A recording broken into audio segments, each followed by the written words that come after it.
Glória a Deus, aleluia. Mais uma vez, boa noite, meus irmãos. Sejam todos muito bem-vindos mais uma vez, amém? Glória a Deus. Vamos dar continuidade à mensagem que começamos semana passada. Eu comecei a pregar semana passada na fé que eu consegui terminar a ministração, mas não deu.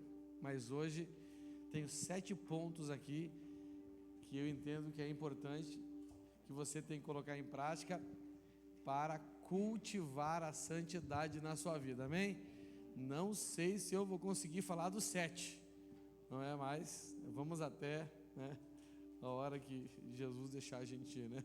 Só os primeiros 3 aqui eu li, já me deu medo já, meu Deus do céu, muita coisa para falar, amém?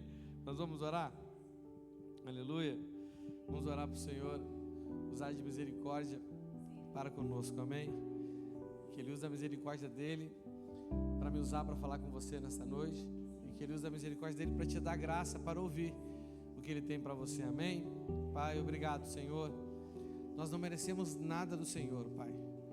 Nós somos pecadores e o salário do pecado é a morte, mas o Senhor nos deu a capacidade de vivermos santos, porque o Senhor nos santificou e nos justificou com a Tua morte. Senhor meu Deus, ajuda-nos, Senhor, dá-nos ouvidos para Te ouvir, Senhor, usa-me para falar com os Teus filhos, Pai, para que possamos aprender a viver em santidade, para que possamos aprender a cultivar a santidade em nós. É o que nós Te pedimos em nome de Jesus, amém. Amém, meus irmãos. Demos uma salva de palmas a Jesus. Aleluia. Então o tema é cultive a santidade em sua vida, né? Você tem que imaginar a sua vida assim como um campo onde você tem que cultivar algo para crescer, não é? Então você tem que lançar sementes ali, você tem que regar, primeiro tem que preparar a terra, né? Tem que lançar semente, tem que regar, tem que cuidar das pragas para que nada destrua o que está crescendo, até que a santidade floresça e frutifique na sua vida, amém? Eu quero te ensinar isso hoje. Lá em Hebreus 12:14, na NVI diz assim: esforcem-se para viver em paz com todos e para serem santos, sem santidade ninguém verá o Senhor. Então, sem santidade nós não temos uma vida com Deus, e a palavra diz que nós temos que nos esforçar para 2 coisas muito básicas da nossa vida de fé, sem a qual nós não teremos comunhão com Deus. Nós temos que nos esforçar para ter paz com todos e nos esforçar para viver em santidade, amém? Mas o foco hoje aqui é viver em santidade. Então, para viver em santidade é necessário um esforço da nossa parte. Nós temos que entender agora que tipo de esforço nós precisamos ter e o nível deste esforço, amém? Aprendemos semana passada que em geral nós podemos encontrar na igreja 3 grupos de pessoas distintos que estão aqui por motivos distintos e que, em função dos seus motivos, elas dão um valor diferente à santidade. Há um grupo que não dá muito valor à santidade, ela se acomoda em viver no pecado sem problema nenhum. Ela entende que vida com Deus e pecado dá para se conciliar. Tem pessoas que dão, né, um valor mediano à santidade, né? E tem pessoas que dão um alto valor, colocam ela como algo de alto nível na sua vida, né? E conforme então em que grupo dessas pessoas eu estou, é óbvio que eu vou me esforçar segundo aquele grupo. Se eu estou no grupo das pessoas, né? Não que a gente tenha um grupo no WhatsApp de pessoas assim, viu? Não, é que são pessoas que não vivem juntas, mas elas se enquadram nessa condição, tá bom? Não tem assim o grupo do WhatsApp para quem não valoriza a santidade. Grupo não é isso que eu estou falando. Não, uma célula também, tá bom? Beleza? Hoje a gente fala muito em grupo assim, né?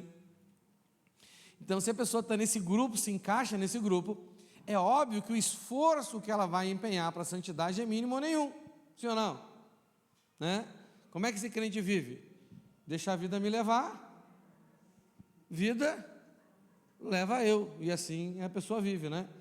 O grupo né, que está ali que a santidade tem uma importância a nível médio, vai ter um esforço mediano, entendeu? Quem sabe de onde vem a palavra medíocre? Quem sabe de onde vem a palavra medíocre? O que é ser medíocre? É ser mediano. Não é uma pessoa que se contenta com a média. Não é uma pessoa que está na média. Eu posso estar na média, mas eu posso estar me esforçando para ficar acima da média. Então eu não sou medíocre. Estou na média porque eu estou crescendo. Estava abaixo da média, agora estou na média e eu vou ficar acima da média. É ou não é verdade? Agora, o medíocre é aquele que, além de estar na média, ele se acomoda na média. Ele acha que a média é o lugar bom para se viver. Então se torna uma pessoa medíocre, ou mediana, ou comum. É ou não é verdade? Deus não nos chamou para sermos comuns, nem para sermos normais, né? Porque o normal hoje é ser medíocre, não é verdade? O normal hoje é andar na média, né? E tem pessoas então que, né, vão fazer então um esforço medíocre para a santidade. E tem pessoas então que colocam a santidade naquele nível mais alto, como algo imprescindível na sua vida. Então elas vão se esforçar ao máximo, não é? Então geralmente quem quer só ajuda da comunidade, ajuda dos irmãos, né, não dá valor para a santidade. Geralmente quem quer só as promessas, por exemplo, dá um valor mediano à santidade. E quem quer uma vida com Deus, acima de tudo eu quero Deus, né? Eu quero intimidade com Deus, eu quero relacionamento com Deus. Nem Sadraque, Mesaque e Abednego, entre negar a Deus e perder a vida, eles preferem fazer o quê? Perder a vida sem perder a presença de Deus e jogar eles na fornalha 7 vezes mais quente. Rapaz, e foi um milagre poderoso da Bíblia, né? Entendeu?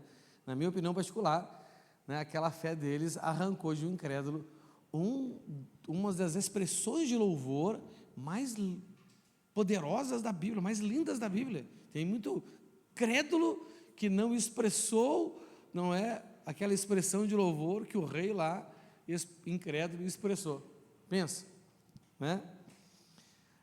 Vemos Moisés também, né? Moisés, o Deus estava meio irado com o povo de Israel, povo de dura cerviz, povo obstinado, povo desobediente, né? Deus já estava assim, rapaz, se eu continuar muito tempo do lado desse povo, vou acabar matando eles, entendeu? Você já teve essa sensação assim, que se você continuar muito perto de alguém assim, você vai acabar fazendo mal para ela? Você já teve essa sensação? Nessa hora é melhor se afastar, não é verdade? Né? Então Deus falou, eu não quero matar eles, mas se eu continuar com eles, eu vou acabar matando eles. Então Moisés, não vou mandar um anjo na frente de vocês, vou garantir a promessa, o anjo vai entrar, vai ajeitar tudo, vai derrubar as muralhas, vai fazer um monte de coisa, mas eu não vou. O que Moisés falou? Se o Senhor não for, não nos envie. Porque qual a diferença que terá entre nós e outros povos, se não a tua presença? Né? Então, né, nós temos que discernir isso aí, amém? E hoje e vimos também os componentes da santidade, né? A motivação e os componentes. A imagem da santidade na Bíblia é a noiva, amém? A noiva, né? Uma mulher, entendeu? Vestida com um vestido perfeito, um vestido sem mácula, sem ruga, sem mancha ou qualquer outro defeito, e ela se vestiu com aquele vestido para se encontrar com o noivo. Então nós vemos a motivação da santidade, né? A motivação correta da santidade é o encontro que nós teremos com Jesus, amém? Por isso que quem quer a presença de Deus acima de tudo, coloca a santidade como algo imprescindível na sua vida, porque sem santidade eu não verei a Deus. Olha para o seu irmão, dá um sorriso para ele assim, bem bonito. Fala assim, meu irmão, te liga, sem santidade você está só passeando na floresta, enquanto seu lobo não vem, você não vai ver Deus. Aí, ó, viu? Então, né? É só se ligar, amém? E quando então, né, eu tenho essa motivação, cara, tudo que eu quero, né, eu oro, eu peço para que o Espírito Santo gere em mim o clamor da noiva. Qual é o clamor que há no coração da noiva? A Bíblia diz que há um clamor que o Espírito e a noiva dizem no coração. Qual é? Vem, né? Ou Maranata, né? A palavra no grego é Maranata, ou seja, vem meu Senhor, vem meu noivo, eu anseio pela tua presença. Deixa eu perguntar uma coisa para você, o que mais toca o coração de Deus? Se você começar a falar assim, Deus, Deus eu te amo, Jesus eu te amo, Jesus eu te amo, ou se você começar a abrir a sua boca e do fundo do coração dizer para ele assim, Maranata, o que você acha?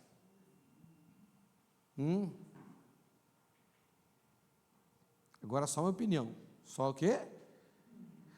Eu acho que ele gosta mais do Maranata, minha opinião particular, tá bom? Você pode ter a sua, beleza? Mas se você não lê muita Bíblia, se você, entendeu, não estuda muito, ou se você não tem opinião, então considere a minha opinião uma boa opinião para você pegar para você, tá bom? Aleluia? Então aí, nós decidimos para nos encontrar com Ele e ver os componentes da santidade, a separação, a dedicação e a prudência. Já falei disso semana passada, e hoje eu quero começar então a falar sobre atitudes que nós temos que ter, postura que nós temos que ter, ou as sementes que precisamos semear na nossa vida para cultivar a santidade. Amém? Entenda uma coisa, meus irmãos, primeiro assim, santidade não é uma coisa assim que dentro da minha visão de fé, você se torna santo do dia para o outro, não. Se você quer ser santo, você tem que assumir a responsabilidade de trilhar um caminho que vai exigir de você esforço, amém? Porque a Bíblia diz que nós temos que nos esforçar para termos santidade, amém? E nos esforçar nesse caminho, nos esforçar para plantar essa semente, nos esforçar para cultivar essa condição na nossa vida. Não basta querer ser santo, amém? Nós temos que entender, discernir, visualizar o caminho da santidade e começarmos a trilhar esse caminho, não é? Então é muito importante, isso exige um esforço. Então o esforço para você ser santo não é o esforço que você pode não querer ser santo do jeito natural, ou você pode querer ser santo do jeito espiritual. Quanto jeito tem para você querer ser santo? O natural e o espiritual, não é? Quem está tentando ser santo de verdade, levanta a mão. Agora pergunto, você está tentando pelo jeito natural ou pelo jeito espiritual? É muito simples responder essa pergunta. Bom, se você usa o seu esforço emocional, nós temos uma força emocional? Temos ou não temos? Tem pessoas que têm mais do que as outras, sim ou não? Tem pessoas que elas conseguem resistir mais a qualquer tipo de provocação do que os outros, não é verdade? É uma pessoa mais tranquila, mais equilibrada, que geralmente não leva as coisas para o lado pessoal, concorda comigo? Agora tem pessoas, meu irmão, que se você olhou errado para ela, cara, essa pessoa já está triste, aborrecida, chateada, perturbada, já trovou o coração, já está se sentindo rejeitado. Tem ou não tem esse tipo de pessoa? Não é? Então, quer dizer, tem pessoas muito fracas emocionalmente, e tem pessoas fortes emocionalmente, como tem pessoas fracas fisicamente, e como tem pessoas fortes fisicamente. Não é verdade? Simples. Então, quando eu tento ser santo, na minha força emocional, eu decido assim, porque eu tenho o famoso remorso, eu tenho uma má experiência por aquilo que eu fiz, eu fico chateado comigo por algo que eu fiz, e eu decido então na hora da raiva, na hora do quê? Ou na hora da tristeza, ou na hora da decepção, ou na hora da angústia. Raiva, tristeza, decepção e angústia, vem da fé? Não. E eu decido então, cara, eu vou mudar, e eu não vou mais fazer, e eu decido agora, tipo assim, eu não vou mais fazer, e pronto, acabou. E você acredita que vai conseguir, você resiste, e você usa toda a sua força, e você vai lá, mas, meu irmão, ficar fazendo força por muito tempo, quem aguenta? Quem aguenta? aí daqui a pouco você cede. E aí você fica chateado, não, você vai de novo, só que porque como você não tem discernimento, daqui a pouco você chega à seguinte conclusão: cara, eu acho que eu não consigo ser santo. Ou eu vou para o inferno, e tem pessoas que acreditam nisso e abandonam a fé, ou tem pessoas que acreditam numa coisa tão perigosa quanto: eu não consigo, mas Deus me ama, então acho que eu vou ser salvo assim mesmo. Rapaz, esse é um outro perigo. E tem gente que cresce assim, sim ou não?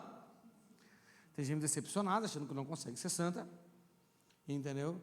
E tem gente, né, que se conformou com este mundo e acha que Deus, né, é só pecar e pedir perdão que está resolvido, e está tudo legal.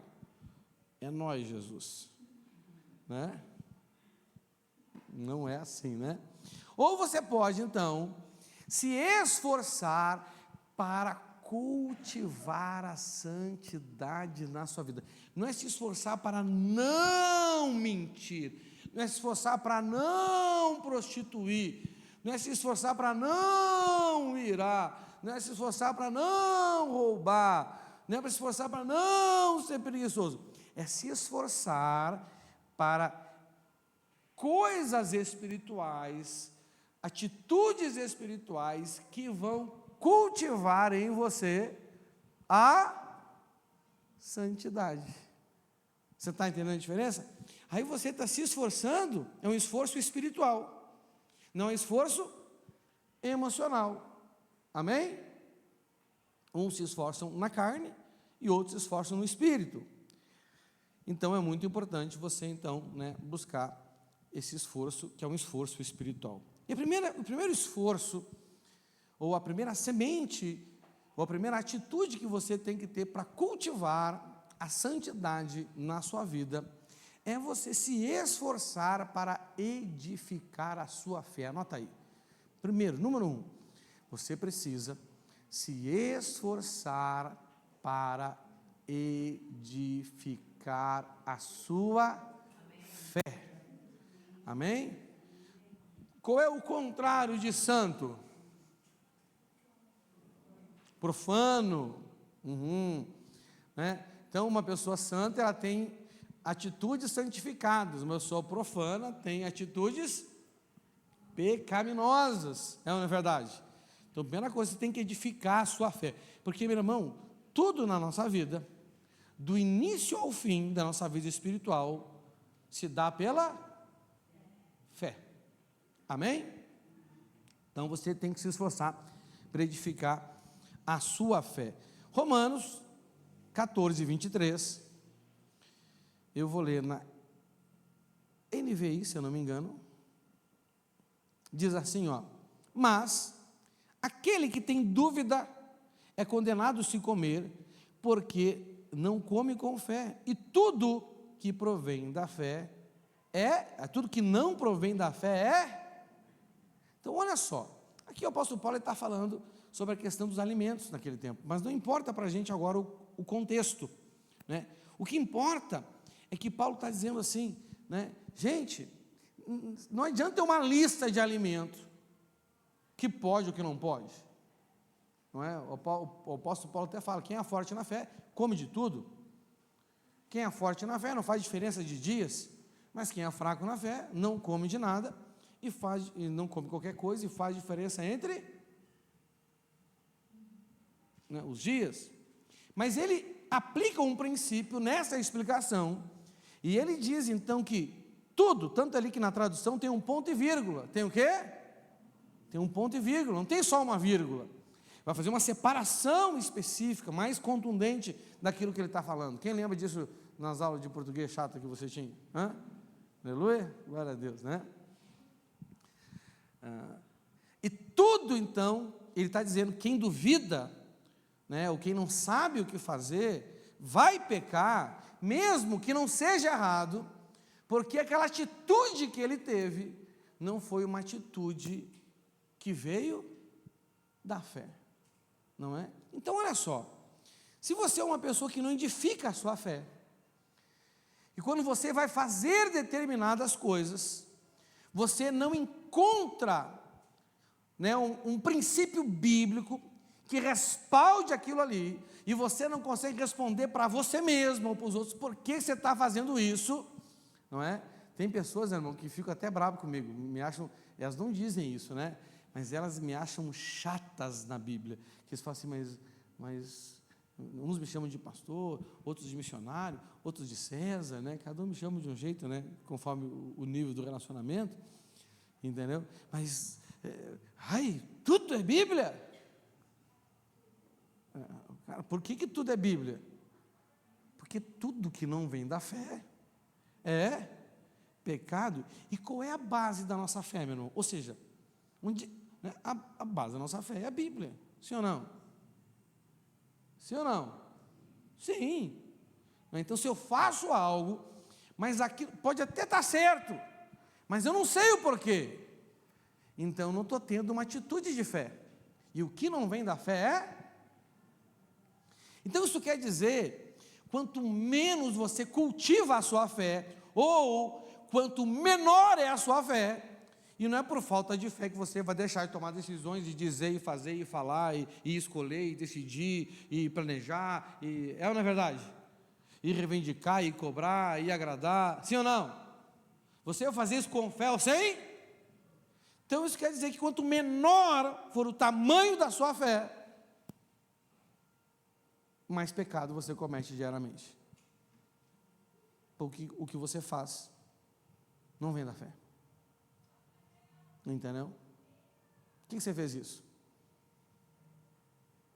Onde é que está escrito isso? Por que você pensa desse jeito? Por que você está falando isso? Por que você vai fazer a sua escolha? Onde é que está escrito que é assim que você tem que viver? Ah, pastor, mas está tudo escrito na Bíblia. Está tudo escrito na Bíblia. A Bíblia é o único livro entre os seres humanos que fala de todo tipo de assunto, de todas as esferas da vida humana, de todas. A Bíblia fala de família, a Bíblia fala de finanças, a Bíblia fala de política, a Bíblia fala de organização, a Bíblia fala de higiene, a Bíblia fala de funções, a Bíblia fala de personalidade, a Bíblia fala de profissão, de vocação, sim ou não? A Bíblia fala de honestidade, a Bíblia fala de tudo, de saúde, de dieta, da nossa dieta alimentar, sim ou não?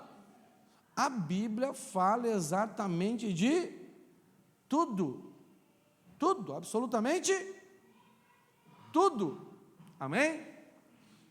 Então, tudo tem que estar embasado na sua vida, amém? E como que nós edificamos a nossa fé? Nós vemos lá na parábola do semeador, entendeu? Que para nós crescermos na fé, nós temos que, a fé, na verdade, ela é estabelecida pelo nosso relacionamento com a palavra de Deus, amém? A fé vem do ouvir pela palavra de Deus. Então, quanto mais contato eu tenho com a palavra de Deus, quanto mais eu busco a palavra de Deus, quanto mais eu me relaciono com a palavra de Deus, nas suas várias formas, seja ela escutada, lida, pregada, ouvida, lida na Bíblia, lida em livros que explicam discernimentos da palavra de Deus, você estava entendendo? Então o seu contato com a Escritura Sagrada, ele vai, é através desse contato que você vai edificar a sua fé. Você pode edificar uma fé fraca, uma fé forte, uma fé pequena, uma fé grande, uma fé certa, uma fé errada, ou uma fé verdadeira ou falsa, sim ou não? Você tem que buscar edificar a sua fé. Então na palavra do semeador, nós vemos lá o primeiro nível de edificação de fé, entendeu? Que está lá em Mateus 13, 23, Mateus 13, 23 da NVI, coloca para nós aí, olha o que diz ali, quando a semente caiu em boa terra, a semente é a palavra de Deus, amém? A boa terra são as pessoas. O que é uma boa terra? Uma pessoa que se relaciona corretamente com a palavra de Deus, que sabe dar para a palavra de Deus tudo o que ela precisa para que essa palavra gere algo dentro dela, amém? O que é uma boa terra? É quando você lança uma semente lá de qualquer coisa, aquela terra ali tem tudo que aquela semente precisa para crescer e multiplicar, sim? Você está me entendendo? Então uma vida boa, uma pessoa espiritualmente boa, É aquela pessoa que quando a palavra de Deus cai dentro dela, aquela palavra tem condição de fazer tudo o que ela tem que fazer. Tem a pessoa que é comparada à terra na beira do caminho, tem a pessoa comparada à terra no meio das pedras, tem a pessoa comparada à terra no meio dos espinhos. Nenhuma delas a palavra gera o que tem que gerar, não é verdade? Não é? Então o primeiro nível da edificação da sua fé está aqui, quando a semente caiu em boa terra. É o caso de quem? Daquele quem? Daquela pessoa que ouve a palavra e entende. Então, para você edificar a sua fé, você tem que se esforçar para ouvir e entender, ou para ler e entender. Você sabe o que muitas pessoas falam para mim? Missionário, o que adianta eu ler Bíblia? Eu leio e não... Que nível de fé essa pessoa tem? 0. Quem lê e não entende, esse é o primeiro nível, gente. Então o que você tem que fazer? Cara, você tem que se esforçar para ler e entender, né? Você tem que ler. Não entendeu? Anota o que não entendeu. Mas, missionário, eu não entendi nada. Então anota o trecho que você leu e não entendeu e marca um aconselhamento com alguém que entende. Pede ajuda para alguém que entende, porque a sua mente está espiritualmente bloqueada. Os olhos da sua vida, que são para ser luz, eles estão em escuridão. Porque o seu problema não é a falta de entendimento, porque eu tenho certeza que de outras coisas você entende, mas não entende da Bíblia. Então, o seu primeiro nível é ouvir e entender. Então, essa pessoa ela vai produzir colheita na vida dela, sim ou não? Logo que ela entendeu, vai dar 100, depois vai baixar para 60, e depois vai para 30. Se ela ficar só no entendimento, logo que ela entendeu, ela vai dar um up, mas se ficar também só no entendimento, o que vai acontecer? Ela vai começar a diminuir a sua frutificação. Entendeu? Você conhece gente na Bíblia assim, que no início entendeu, animou, frutificou, e depois começou... Quer dizer, essa pessoa saiu do 0, entrou no nível do entendimento, but ficou só no entendimento, não é? Então, para você edificar a sua fé, você precisa atingir esse primeiro nível, não é? Isso aqui, irmãos, é estudo. Isso aqui é você sentar em um lugar adequado, silencioso. Quer dizer, não sei, eu tenho que ser em um lugar silencioso, né? Se não tiver silêncio, meu irmão, né? Alguém me disse ontem que acha que eu tenho TDAH. Eu falei assim, quem tem TDAH, dentro de mim eu falei assim, ó, quem tem TDAH é o diabo. Não vem me botar a doença que eu não tenho, não é verdade? Eu paro com isso, né? Então olha só, né? Então eu tenho que estar num lugar silencioso, e eu gosto de anotar. Eu estou lendo a Bíblia, eu gosto de escrever perguntas para o Senhor naquilo ali, e eu oro, Senhor, por que, né? Não sei o que. Por exemplo, semana eu estava lendo agora, fazendo meu devocional, eu estava lendo a parte das Escrituras Sagradas ali, que o Jesus entrou no templo e viu as pessoas vendendo boi, carneiro, trocando dinheiro, e ele derrubou as mesas, sim ou não? E disse para os que vendiam pombas: saiam daqui, não é? Aí, cara, me chamou a atenção, e eu perguntei: Senhor, tinha gente então vendendo, né, os bichos lá, o boi, vaca, ovelha, cabrito, tinha gente trocando dinheiro, fazendo descampo, porque vem gente, tudo que era nação, várias moedas, né, entendeu? E tinha gente vendendo pomba. O Senhor derrubou os meios de touro, mas o Senhor falou só para um deles sair do templo. Aí eu fiz essa pergunta, e anotei lá no meu devocional essa pergunta: Estou conversando com o meu Senhor, amém? A Bíblia é o único livro que você pode ler tendo o autor dentro de você, na sua mente, te respondendo as perguntas. Aí eu fiz a pergunta e continuei lendo, daqui a pouco veio um pensamento assim, ó, na minha mente assim, ó, e aí eu já queria que foi o Espírito Santo, entendeu? E ele me respondeu com outra pergunta, eu me senti lá em Malaquias, sabe, Deus, o povo pergunta para Deus, Deus pergunta para o povo, é aquela coisa, sabe, me senti mais ou menos assim, entendeu? Aí veio uma pergunta na minha mente assim, o sacrifício, quando eu sacrificava lá em Levítico, ele sacrificava uma pombinha, quando lá em Levítico que ele deu a ordem para o sacrifício, né? Ó, sacrifique isso, para que é? Rapaz, fui lá para Levítico e descobri o que era a pomba, entendeu? Né?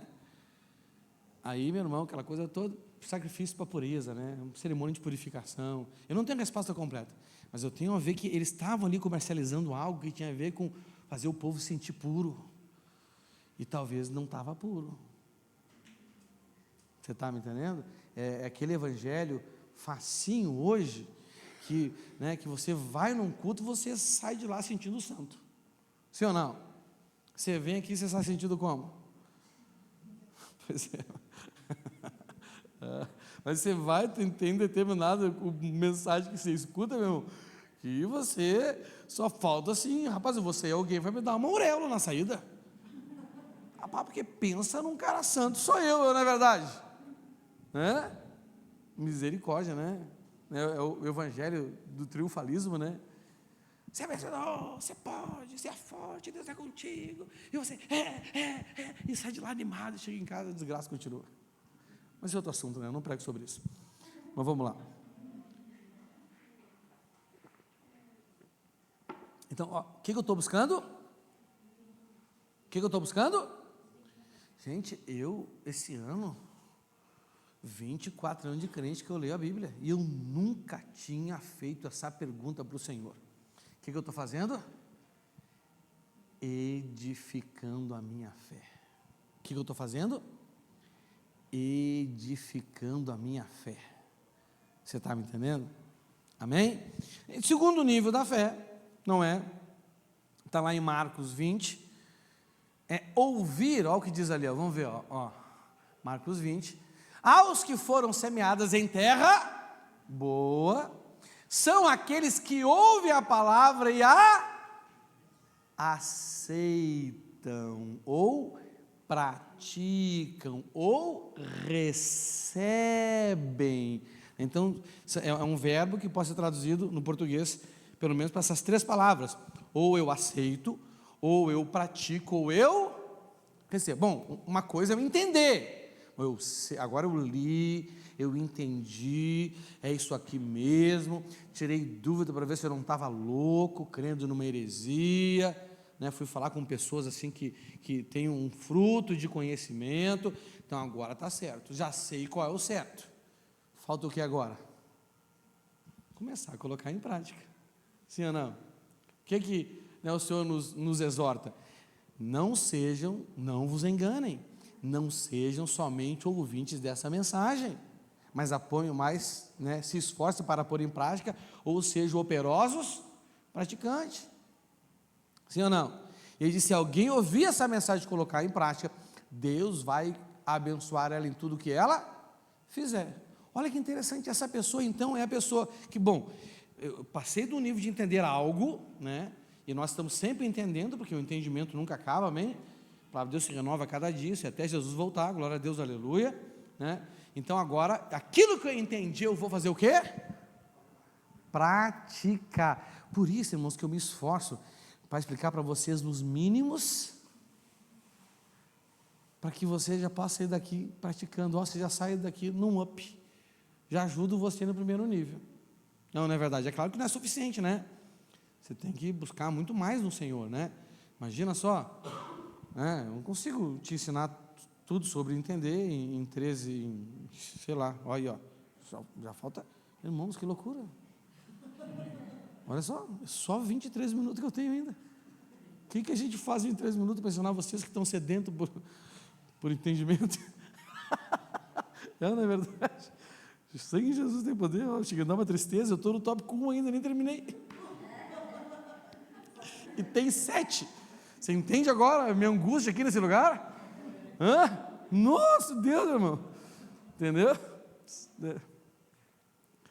Mas então você tem que praticar. Você começa a praticar. Aí você vai ser, você vai ser a pessoa que produz uma colheita de 30, 60 e 100. Ou seja, agora que você vê que já é ascendente. Sim ou não? Você começa com 30, porque você está colocando em prática, não é? Aí vai para 60 e chega até 100. Uma começa em 100, né? O que importa ali não são os números, né? Entendeu? O que importa ali é que você vai ter uma frutificação descendente, só entendimento. Vou animar, vai ter aquela coisa, vou conversar com os irmãos, algo vai mudar na minha vida, Deus até vai abençoar, porque eu atingi o primeiro nível da fé. Sim ou não? Mas se você parar aí, é ladeira abaixo, filho, ó. Entendeu? Se você começa a praticar, aí é ladeira acima. Você constantemente vai ver um progresso na sua vida. Você vê as coisas começar a ficar melhor em cada área da sua vida. Seja, né, na sua vida com Deus, seja na sua vida familiar, seja na sua vida de saúde, seja na sua vida profissional, financeira, na igreja. As coisas, elas vão crescer. Não é? Quando você pratica, a graça de Deus, ela começa a agir na sua vida. Ela não age sem a prática, amém? Nada acontece até que algo se mova. Então você tem que se mover. Esse é o princípio do tanque de Siloé. Se não se mover, não acontece o sobrenatural. Entendeu? Não é? Meu irmão, água parada nem o diabo quer. Entendeu? Muito menos Deus, né? Mas vamos lá. E o terceiro nível que você tem que edificar a sua fé, está lá em Lucas 8,15. Vamos ver ali Lucas 8,15. Mas as que caíram em boa terra são os que.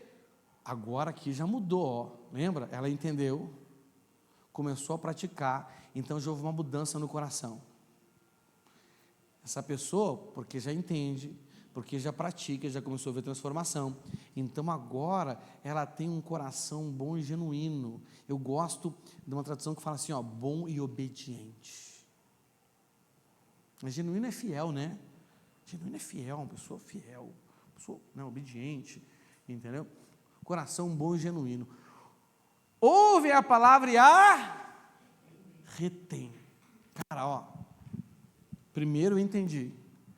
Depois eu comecei a praticar, agora eu retenho. O que é esse retém? Esse retém é o nível mais alto de fé, que é a fé de Abraão. Ele, em esperança, creu contra a esperança. Aqui falamos de duas esperanças, sim ou não? A primeira esperança, em esperança. A esperança que Deus deu segundo a palavra que ele entendeu e praticou. Amém?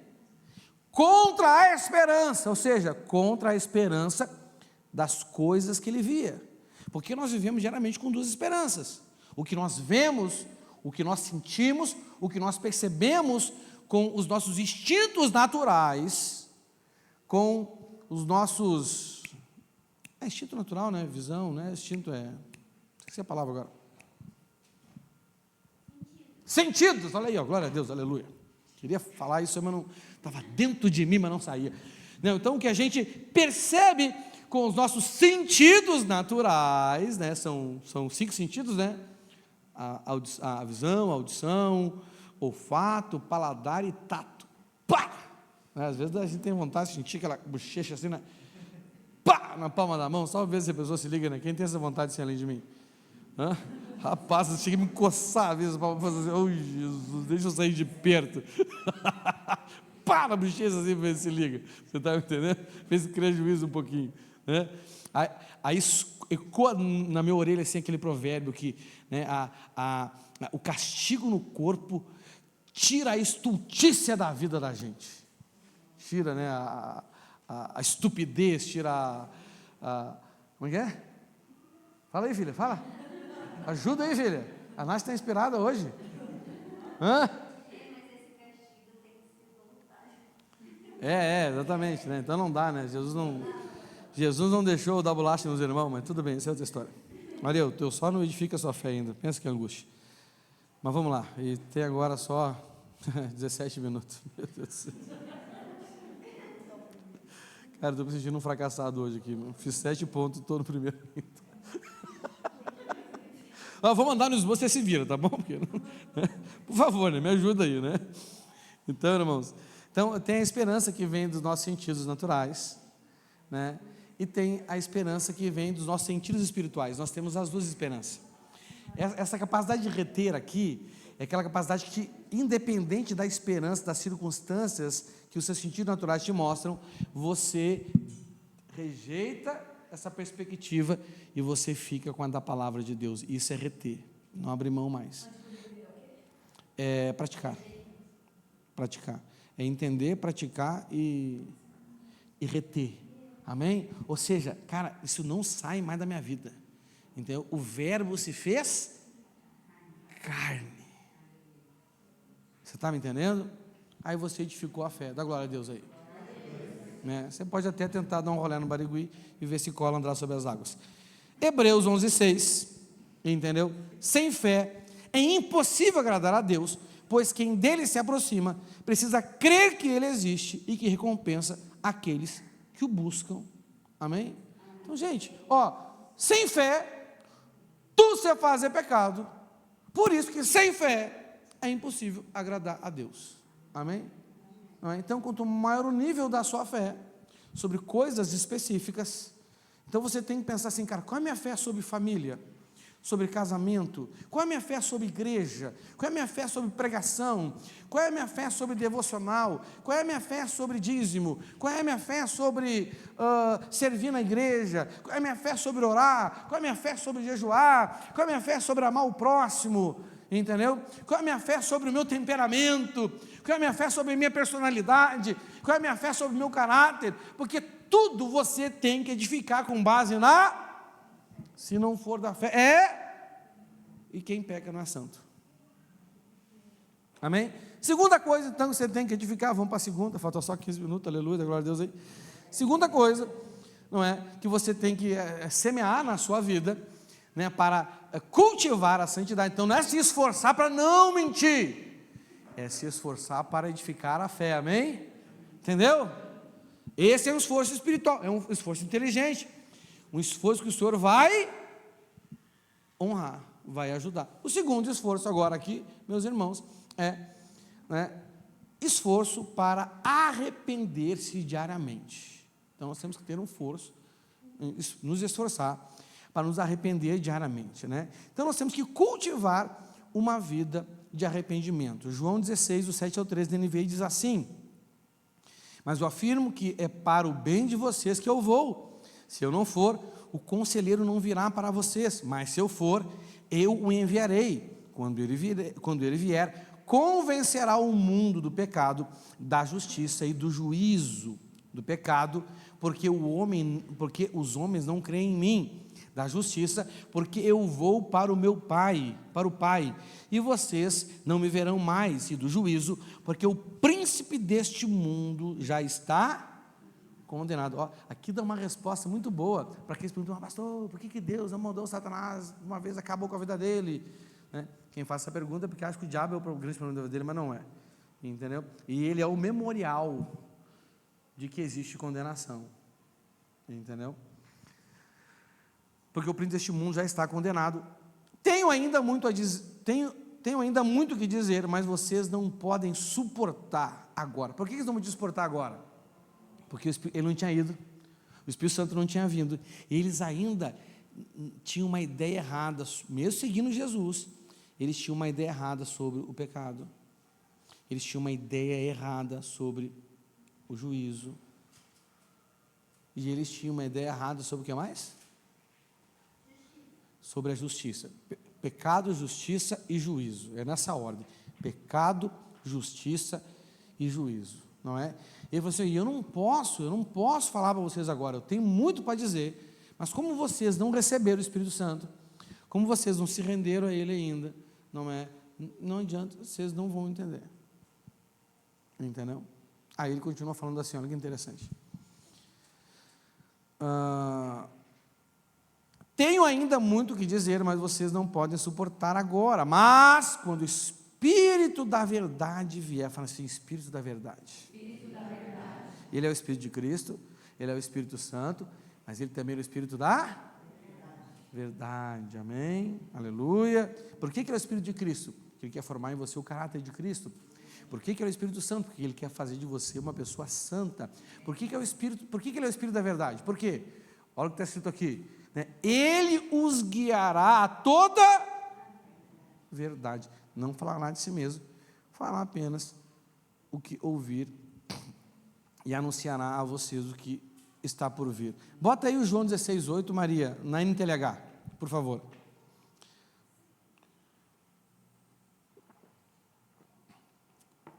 Na NVI, diz assim, ó, quando ele vier, convencerá o mundo, né? Na NTLH fala assim, ó, quando o auxiliador vier, ele convencerá as pessoas do mundo que elas têm uma ideia errada. Então, nós temos uma ideia errada sobre 3 coisas. Sobre o pecado, sobre a justiça, sobre o juízo. Então, o que é arrependimento, irmãos? Assim, eu entendo arrependimento de várias formas. Uma das formas muito importantes para você entender arrependimento é quando você decide deixar o Espírito Santo te guiar a toda a verdade. Será que você já sabe toda a verdade sobre o pecado? Eu também não. Então, o que eu tenho que fazer? Então, se eu não sei toda, se eu não tenho a ideia 100% certa sobre o pecado, você concorda comigo que tem coisas que eu tenho uma ideia errada, eu acho que está certo, mas está errado? Sim ou não? Isso é só comigo ou com todos nós? Mas, quando que eu tenho um coração contrito, quando que eu tenho um coração arrependido, quando eu reconheço que eu tenho essa ideia errada, eu tenho que, Senhor, eu ainda tenho uma ideia errada. Hoje a ideia que eu tenho é menos errada do que era antes, mas ela não está como tem que ser ainda, entendeu? Não é? Por isso, daqui a pouco assim, você está vendo eu fazer alguma coisa, você está vendo eu dizer alguma coisa, né? E você fica assim, ixi, cara, isso que o missionário está fazendo está meio estranho, né? Está com cara de não ser muito certo, não. Por que eu estou fazendo isso? Porque eu quero pecar? Não, porque eu tenho uma ideia errada sobre o pecado, sobre muitos aspectos ainda, entendeu? Então eu tenho que orar para o Senhor, me convencer, Senhor, ajusta a minha ideia sobre o pecado com a ideia do Senhor. O que o Senhor pensa sobre o pecado? Eu tenho que pecar. O que o Senhor pensa? Eu tenho que entender. O pecado não, né? O que o Senhor, né? Você entendeu, né? Aí, ó, já falei bobeira já, viu? Né? Missionário atrasa a pregação e ainda fala besteira, né? Sangue de Jesus. Mas, né, dizem as más línguas que cada um tem um pastor que merece. Então, se vocês merecerem mais, Jesus me transforma em mais, amém? Olha só que chique, né? Mas vamos lá. Então, irmãos, né, o Espírito da verdade, ele quer nos guiar a toda a verdade. Então, eu tenho que discernir que eu não sei toda a verdade sobre o pecado, que eu não sei toda a verdade sobre o juízo, que eu não sei toda a verdade sobre a justiça, sobre o juízo. Então, isso quer dizer que eu não cheguei na condição completa de arrependimento, eu não me arrependi por completo ainda. Então, eu tenho que cultivar esse caminho para me arrepender todos os dias. Todos os dias a gente tem que descobrir algo novo com relação à nossa ideia errada sobre o pecado, sobre justiça, sobre o juízo e nos arrepender. Todo dia, gente. Todo dia. Porque entenda uma coisa, ó, nada na sua vida que não se torne um esforço diário, de fato, vai fazer parte da sua vida. Porque para fazer parte da sua vida não pode ser eventual, tem que ser diário. Amém? Se é eventual, se é um evento, né? Por que tem muitas pessoas que a igreja não faz parte da vida delas? Porque para elas a igreja é só um culto, ou só uma reunião de célula, é só um evento. Entendeu? É eventual, não é? Então, né, busque esse arrependimento diário, amém? Isso na leitura bíblica você vai ter também, né? Mas você tem que ter esse discernimento, né? Por isso que você faz coisas que as pessoas dizem para você que é pecado, que está errado, que está estranho, esquisito, e você fala assim, mas eu acho que não tem nada a ver. Não é verdade? Mas você tem que achar, ou você tem que ter certeza? Você tem que ter certeza. A certeza tem que vir da onde? Da Escritura Sagrada, daquela fé que do entendimento virou prática, e depois você retém para não largar nunca mais. Amém? Terceiro ponto, olha só, conseguiu o número 13, glória a Deus. Terceiro ponto, daqui, o que passar do 13 agora é Lucas, amém, gente? Terceiro ponto, entregue a sua vida todos os dias ao Senhor. Né? Irmãos, entenda uma coisa assim, ó, a base da salvação, a base para a salvação, está lá em Romanos 10, se eu não me engano, que diz assim, ó, se você crê no seu coração que Jesus ressuscitou dos mortos, e se você confessar com a sua boca que Ele é o Senhor, você será salvo. Essa palavra Senhor, no grego é Ruios, ou Curios, Ruios é filho maduro, desculpa, é Curios, fala assim, Curios, não é de curioso. O que é Curios? Curios era a forma que um escravo tratava o seu senhor, não é? Então, quando a esposa chamava, se dirigia ao seu marido, chamava de senhor, mas era outra palavra. Quando as pessoas chamavam o príncipe, o imperador lá de senhor, era outra palavra, entendeu? Mas quando um escravo chamava, o seu senhor era Curios, ou seja, nós somos escravos de Cristo, amém? Ele é meu dono, não é? Ele foi lá no mercado de escravo do inferno, eu fui vendido como escravo do pecado, e você também, e o Senhor, Ele nos comprou agora como escravo dEle, então eu tenho que decidir viver como escravo de Cristo. A gente consegue isso de um dia para outro?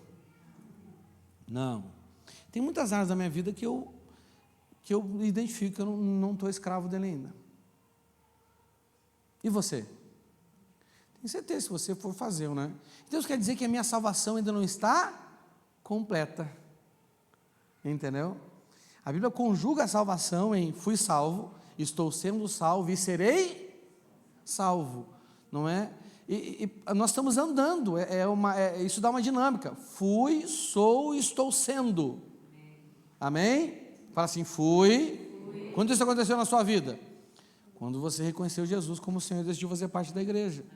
Amém? Estou sendo. Isso está acontecendo quando na sua vida? Agora. E serei. Isso vai acontecer quando? No futuro. Você está me entendendo? Né? Cada vez o nosso passado fica maior, o nosso presente fica igual e o nosso futuro fica menor. Não é verdade? Né? Então, como que se dá essa dinâmica? Conforme eu vou me rendendo diariamente ao Senhor, até que eu me entregue completamente a Ele e possa dizer, já não sou mais eu quem vive, é Cristo que vive em mim, e a vida que vivo agora, vivo pela fé no Filho de Deus, que me amou e que por mim se entregou. Você está entendendo? Dá uma dinâmica. Quantas coisas você faz em rebelião ao Senhor ainda? Que não é para fazer, você faz porque você acha que você manda em algo na sua vida. Entendeu? Então você tem que estar nessa dinâmica, amém? Olha só, a gente vai conseguir ir para o 4, meu irmão. Pensa bem, e falta 4 minutos, faltando 4 minutos. Olha, isso aqui é profético, hein? Entendeu? Né? A quarta coisa que você tem que fazer para cultivar a santidade na sua vida é que você precisa buscar força em Deus para ser santo. Ou seja, o que é buscar a força em Deus para ser santo? É buscar a força em Deus para continuar fazendo essas coisas, porque você vai começar, vai dar aquela desanimada, vai ou não vai? Sim ou não? Você vai começar, não, vou edificar minha fé, e eu vou buscar entendimento, vai ter que um negócio assim que está difícil de entender, você vai pensar, rapaz, eu vou deixar esse negócio para amanhã. Aí você fala, Senhor, eu estou fraquejando, me ajuda.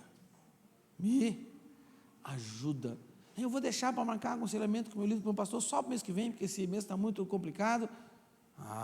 Meu irmão, deixa de ser burro, não cai no laço do capeta. Em um mês, muita coisa pode acontecer na sua vida. Se é dia para um mês, daquele mês esquece, vai para outro mês, vai 6 meses, vai 1 ano, daqui a pouco você morreu e morreu com a dúvida, não é? Tem gente que morre endividado e você vai morrer enduvidado. Então não faça isso, por favor, né? Amém? 1 Tessalonicenses 3,13 diz assim: que Ele fortaleça o coração de vocês para serem irrepreensíveis em santidade diante do nosso Deus e Pai, na vinda do nosso Senhor Jesus, com todos os seus santos. Você está entendendo? Então, que Ele fortaleça o coração de vocês. Entende? Então, Ele tem que fortalecer e dar essa força, né, para você conseguir se manter constante, progredindo na sua caminhada, né, de edificação da sua santidade. Amém? Ó, vai rolar até o 5, glória a Deus. 5, lembre diariamente das promessas. Não, calma, vou voltar para o 4. Mateus 26, 41, falei demais. Vigie e orem, para que não caiam em tentação. O espírito está pronto, mas a carne é? Irmãos, tem 2 coisas que não combinam na vida de uma pessoa: oração e pecado.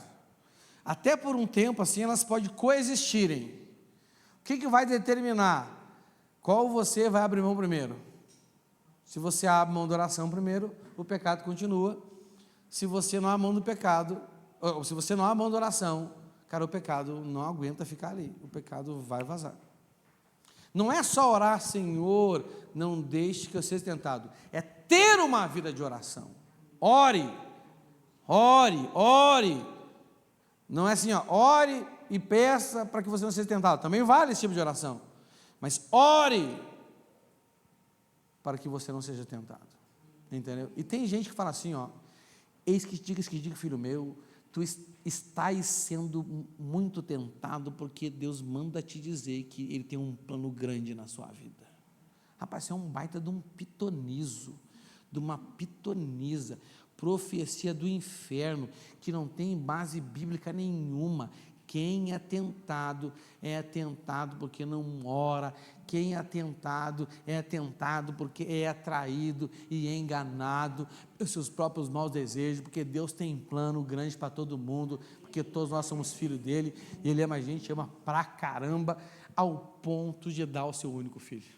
Cara, se Ele deu Jesus por nós, Ele não vai dar todas as coisas? Amém. Não tem um máximo, porque o máximo já foi dado. Qualquer outra coisa está abaixo do máximo, amém? Dá glória a Deus aí. E vai rolar, a festa não vai. Né? E 5º, só para a gente encerrar aqui, lembre diariamente das promessas de Deus, amém? Por quê? Porque a promessa de Deus te anima para que você viva em santidade, amém? Sim ou não? O principal não é a promessa. Mas qual é a função da promessa? É nos dar bom ânimo, sim ou não?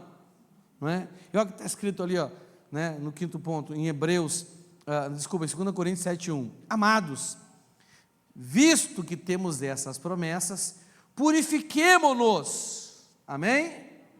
Né? Ou seja, separação, o primeiro ponto lá, do componente de separação, de tudo que contamina o corpo e o espírito, aperfeiçoando a santidade no temor do Senhor. Então o que aperfeiçoa a sua santidade? É o temor ao Senhor. O que é o temor ao Senhor? É odiar o mal, amém? O mau caminho, as palavras perversas e toda aquela coisa lá que está lá em Provérbios, beleza? Então o temor a Deus, ele aperfeiçoa a sua santidade. O temor ao Senhor, ele faz upgrades constantes na sua santidade, amém? Anota aí, o número 6 é: ame a disciplina do Senhor. Quem quer ser santo, reconhece que precisa ser corrigido. E o 7º ponto é: creia na graça capacitadora de Deus. A graça é o que faz você ter os seus pés firmes como os da corça, e você pode andar em lugares altos, onde o seu inimigo não te alcança. Quem é o grande inimigo que escraviza nossas almas? O pecado, que quem peca é escravo do pecado. Meu irmão, seja santo. Vale a pena ser santo. Se tem uma coisa que vale a pena nessa vida e que é possível no Senhor, é viver em santidade. Que o Senhor te batize com fogo, que o fogo purificador queime constantemente na sua vida, em nome de Jesus. Fique de pé no seu lugar. Vamos cantar essa canção ao Senhor. Feche os seus olhos. Ajuda-nos, Senhor. Ajuda-nos, Senhor, a edificar a santidade do Senhor em nossos corações, em nossas vidas. Queremos ter intimidade com o Senhor. Queremos ter uma vida, Senhor, que a nossa grande expectativa é a Tua volta. Queremos ser separados do pecado. Queremos ser dedicados ao Senhor e sermos prudentes para que não caiamos na armadilha da nossa carne, Senhor, da nossa alma, Pai. Ajuda-nos, Senhor. Ajuda-nos, Senhor. Ajuda-nos, Senhor. Oh, Espírito Santo, santifica-nos. Santifica-nos na verdade. Santifica-nos na Tua presença, Senhor. Oh, aleluia. Tudo entregar, pra tudo entregar. Aleluia. Leva-me perto de Ti, Senhor. Anseio por Ti. Declare isso, declare isso. Anseio por Ti. Faça dessa canção sua oração. Eu me rendo.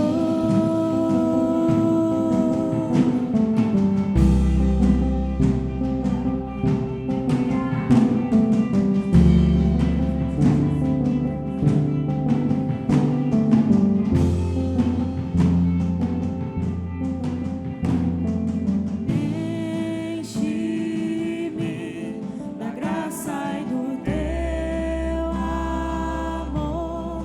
Sacia meu ser. Sacia meu ser.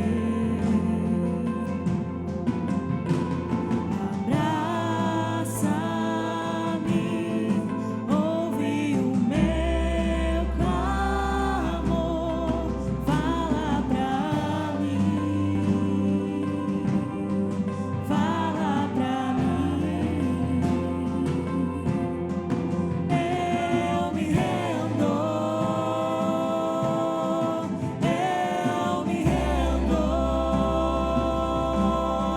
pra conhecer-te mais, pra conhecer-te mais. Eu me rendo,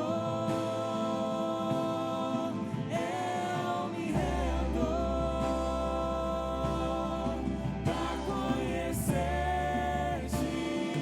mais, pra conhecer-te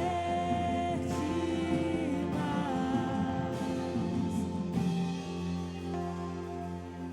Oh, aleluia. Ajuda-nos, Senhor. Precisamos de Ti, Senhor. Sem o Senhor nada somos, nada podemos, Senhor. De poder sopra em meu viver, faz Seu querer, faz Seu querer em mim, como vendaval sobrenatural. Faz Seu querer, faz Seu querer em mim. Vento de poder sopra em meu viver, faz Seu querer, faz Seu querer em mim, como vendaval sobrenatural. Faz Seu querer, faz Seu querer em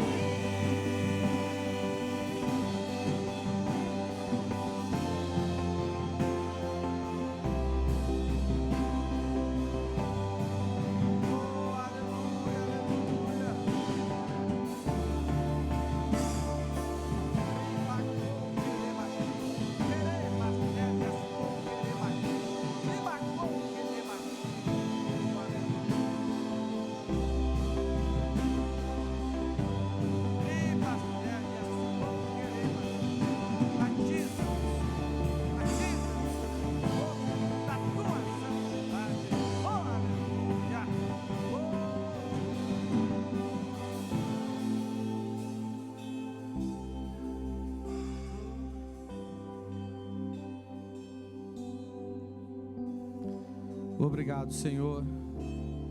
Obrigado, Espírito Santo. Nós precisamos ser santos, Senhor.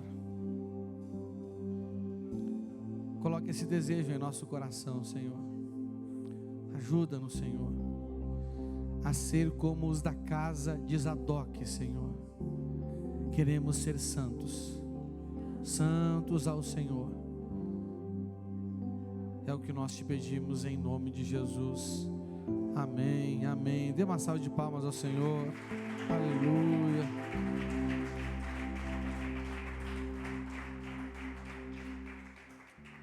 Graças a Deus, irmãos. Semana que vem, agora, sábado, temos o nosso retiro de verão. Vai ser top das galáxias, inesquecível. Deve ser na sua vida imperdível. Então não fique fazendo gracinha para o diabo rir em casa ou em qualquer outro lugar. Amém? Esteja lá com a gente.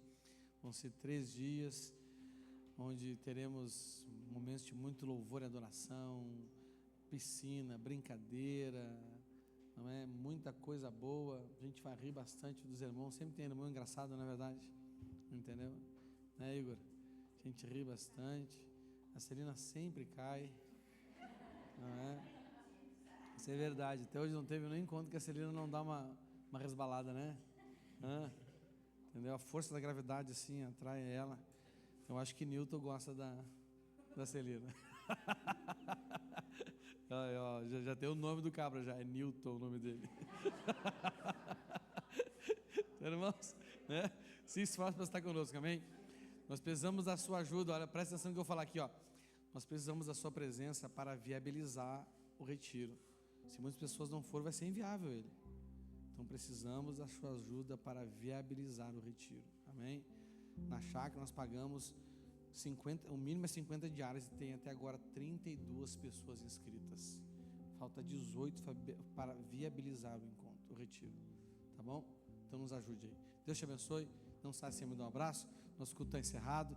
Seja santo, porque o Senhor é